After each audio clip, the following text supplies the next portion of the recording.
Okay, sorry we were late. Technical difficulties. Saying you have to go through this whole security thing because you're some type of account, blah, blah, blah. Maybe some of you face the same problem, who knows.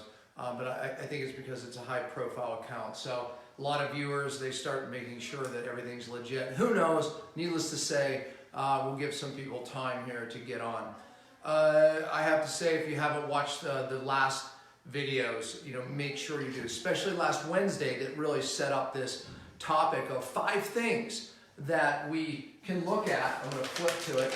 So these 5 things are basically things you can do if you're not fat adapting or to become more fat adapted, which, by the way, is going to prepare us to get better results out of our fast. If we go in fat adapted, our body's going to go into more deeper autophagy. We're going to get more stem cell production.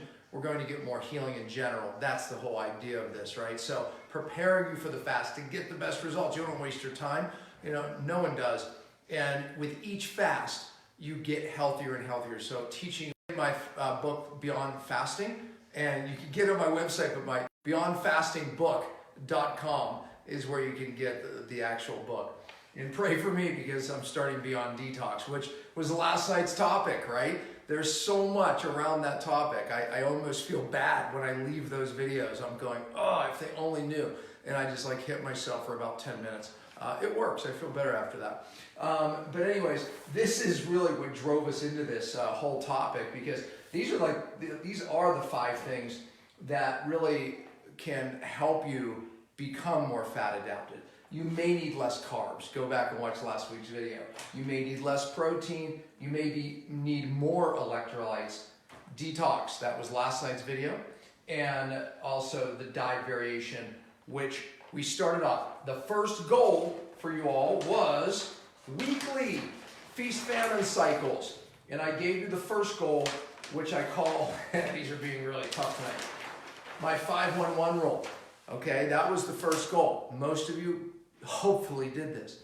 So we have 5 days of doing what you already were doing, right?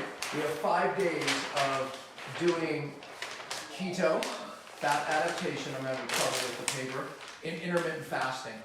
We're going to add in 1 day. You call the day. Make it your busiest day. And there's your famine day. Oh, look, I have fast famine, which is true. That's 1 day. And then we have our feast day, which is always my Saturday. This variation, this is going to expand tonight.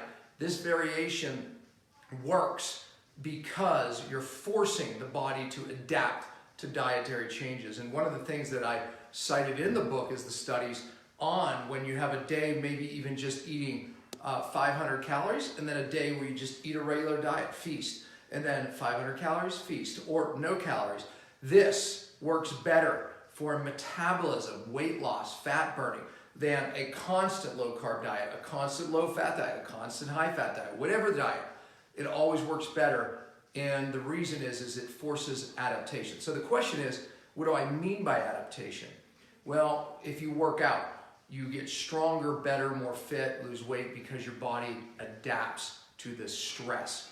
So if you keep your workout the same, studies show not only do you plateau, but literally you get worse. So therefore we have to, good trainers, teach their clients to change their reps, high reps, low reps, to change their exercises, to change their workout routine completely. So I always say, it's not the new thing. It's not the TRX. Oh my God, this is the greatest thing. I feel so much. No, it's not the ab blaster. It's not, the list goes on and on, right? It's not the spin class.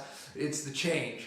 The magic is in the change, not the diet, not the exercise piece of equipment. Diet variation works because it drives adaptation. Now, the question is how does it adapt? It adapts by optimizing your hormones, and that's tonight's conversation, because it does, meaning that your cells literally become more hormone sensitive. Last night's video, I showed how toxins decrease that sensitivity. People are trying to take, it's very in vogue right now, to take more hormones, right? Everyone's taking more hormones. Well, it works for a short period of time, but it doesn't last because we have to get the cells to hear the hormone. It's like shouting at our kids. It works in the beginning, but then it doesn't work long term. They stop listening. That's what's happening to our cells.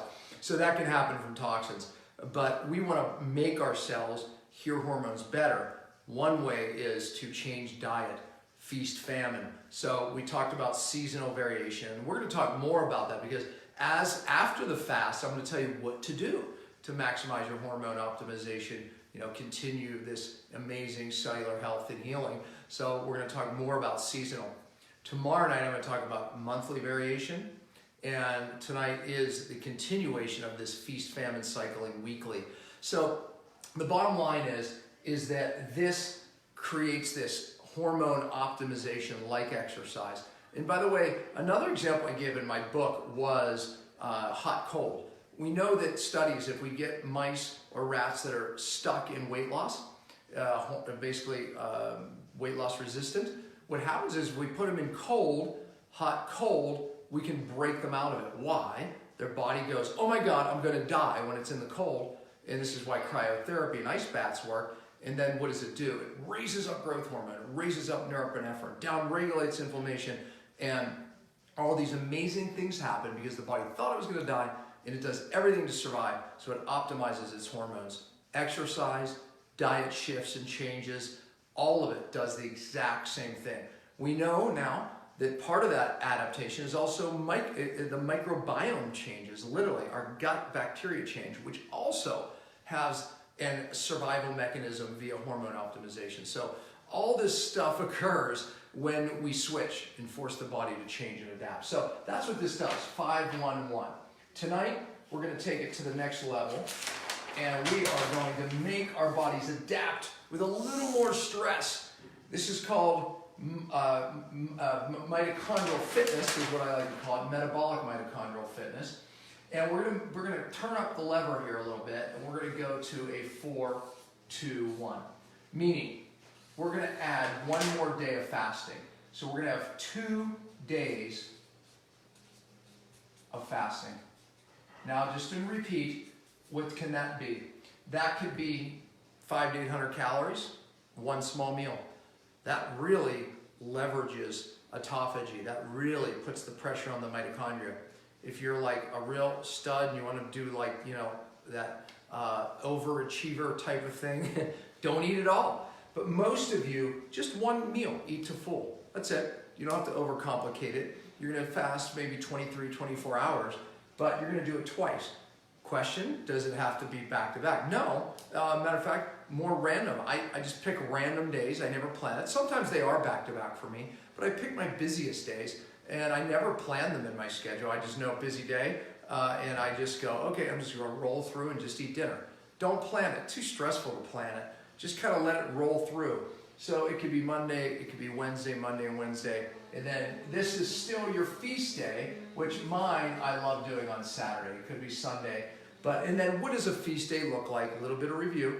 A feast day looks like 3 things drive feast, okay? This is important. So we're going to say feast, okay, and famine. I'm running into my own writing. Feast and famine, okay?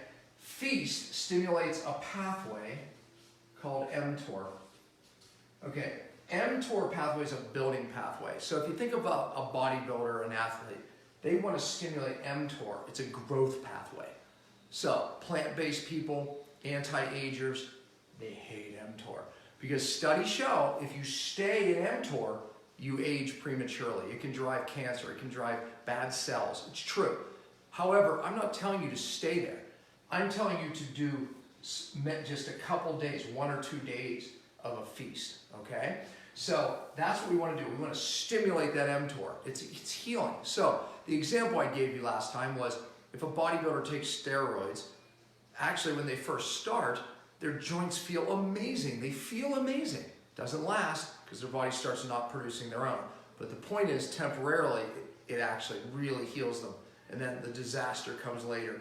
So we don't want to stay driving mTOR, but there's 3 things that drive mTOR, okay? So 1 is an increase in calories. So that's the feast. So maybe that day you eat 3 meals. Eat 4 if you want. Eat more. That's the point. Bodybuilders try to eat a lot of calories to gain muscle because they want to drive mTOR. Number 2, an increase in protein. So protein, that's why bodybuilders want to eat a lot of protein, because it drives mTOR. But high protein long term, not good. So we know that these two things, that's why on the fast day, if you keep your protein below 20 grams, you're going to see that it stimulates this other pathway. But lastly, and the last thing that does mTOR is an increased protein, increased carbs, which you already know. So this could be your feast day, could be your carb day, it could be elevated protein. How much, Dr. Pompa? About the same. So if we look at our feast, we're going to talk, say, maybe 100 to, we'll just say 200 grams of carbs, maybe 100 to 150 grams of protein, or even 200 if you're a real big muscle guy. So about the same. So the protein and the carbs, get them up to 100, 200 grams, and you're going to do either the increased carb or protein. Calories, just eat 3 meals to full. You'll eat more calories that day. It's pretty simple. So any of those will drive your feast day. So these qualify. Some people, this is important, listen, will do better with increased protein. Some people would do better with just simply eating another meal. Some people do better with the carbs. I don't know who you are. So try one. Oh, I can't eat those, too many carbs.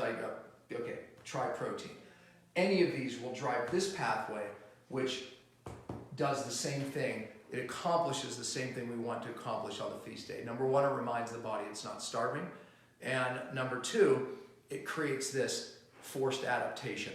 The next pathway on the famine day, or aka fast day, there's 3 things that drive this pathway. Oh, and by the way, this one's mTOR. This one you already know. It's autophagy. I'm just going to put auto because I ran out of room. But the autophagy is the opposite of mTOR. So I'll let you think it through. It's exactly opposite. So what are the 3 things that are going to drive autophagy? A decreased calories. Very good. You guys are really smart. So that means partial fasting works. If you get your calories below 1,000, it stimulates autophagy. Walter Longo proved that with his group, and they showed that partial fast work. We've known that for years, but he has the science around it. So decreased calories actually still creates autophagy. Number 2, we have decreased protein. Part of partial fasting is you have to keep your protein under, I'm going to write protein here, you have to keep your protein decreased under 20 grams. If you're a smaller person, honestly 15. So, because if you're trying to get autophagy and you increase above 20, you can break out of autophagy. So that's the second thing. The third thing, come on, you guys are smart, decreased carbs, you got it. So anyways, all of those will potentially stimulate some autophagy and imitate the famine cycle. That's why ketosis actually imitates a famine cycle as well. However, if you're driving high protein, you're not getting the autophagy. So that's why the combination of intermittent fasting and this diet variation strategy, you're getting more autophagy. All right, so these are the fast days. So now we're driving 2 days of autophagy with 1 day of the mTOR. So building, tearing down the old. It works. That's the principle I want you to understand. This is a very important video, and it's very, very high end. So I know some of you are like, okay, as soon as you say a word like mTOR, I know I'm checked out. Look, you don't have to know the word. Just know that these 3 things drive a pathway that is really healing. But if you stay there too long, it's no good. And by the way, if you stay here too long, it's no good. You can tell people who eat too little calories, too little protein, too little carbs. They get a catabolic look. Why? They're in autophagy too much. It's not good. The magic is utilizing both. Okay? So another suggestion, some of you may do better with a little more variation. And I'm going to write it down here. So some of you may do better with a 3-2-2. Okay, you can figure it out. 3 days with your regular diet that we taught you with ketosis, intermittent fasting. 2 days of fasting, 2 days of feasting. Mix it up. Try different things. But the bottom line is this type of variation, it works. I'm telling you, it works. The studies are around it, but clinically, my doctors would tell you the same thing. This stuff works. You can throw it a lot of different variation strategies, high fat, low fat, this works. But the key is don't continue to eat the same diet all the time. So tomorrow night, I'm going to get into a monthly variation strategy that people that have adrenal, thyroid issues, females, this is magic. I'm telling you, this can change your whole hormone status for the rest of the month. But for right now, start out with a 5-1-1, progress to a 4-2-1, and then maybe even progress to a 3-2-2, because one more feast day could actually benefit some of you. So I get asked this all the time, can I do Saturday and Sunday? That works for some people, but also mixing it up works. The idea, don't overcomplicate it. Feast, famine, drive adaptation, drive your norepinephrine, down-regulates inflammation. Everything we want to feel better happens when, like exercise, we vary our diet. Really cool stuff. I dedicated 2 chapters in my book to this. So very, very important. So, all right, that is it. And then so tomorrow night, hopefully we've worked out the bugs with this new thing, and I'll see you at 6 Mountain Time. Dylan, maybe there's a couple questions. I'll answer a couple questions anyway. So, and I should have prefaced that in the beginning because then people write them. I'm not standing around. Is there any? Yeah. How would you compare the benefits of 2 days of fasting compared to 1 day of 36 to 38 hours? Yeah, so 2 days of fasting. Okay, so some of you could actually fast for 2 days and get benefit. If you're not fat adapted, you're not going to get as much benefit. It will take you to like day 4 to get that benefit. That's why we're doing this. That's why we're getting you to the point where you actually benefit day 1, get all that autophagy day 1, stem cell production day 1. So those of you who've been following this, you're going to fast, you're going to benefit from the fast day 1. So my answer is this. Some of you who've been doing this a long time, you'll benefit from a 2-day fast. Some of you may not quite get the benefits. So that's why I would stick to maybe just getting a 23-hour fast in. And then you can take it to the next level. A 23-hour fast, but don't eat a whole meal. Eat maybe 500 to 800 calories. And then take it to don't eat at all. That's the point of your 36-hour fast, which is really good. I like that. But wait till you know you're fat adapted. Wait till you know you'll get the benefits. And then we'll press the mitochondria a little more. The idea is this, right? I don't go out and just tell you to run 10 miles, right? I mean, that's going to be damaging to your body, to your knees. But if I tell you to run 2 miles, then 3, then 5, and then 10, a little bit at a time. So that's what we're doing here. And some of you are able to run 10 miles. I just don't know who you are. So, but take it one step at a time and work up to longer periods of fasting. So, great question.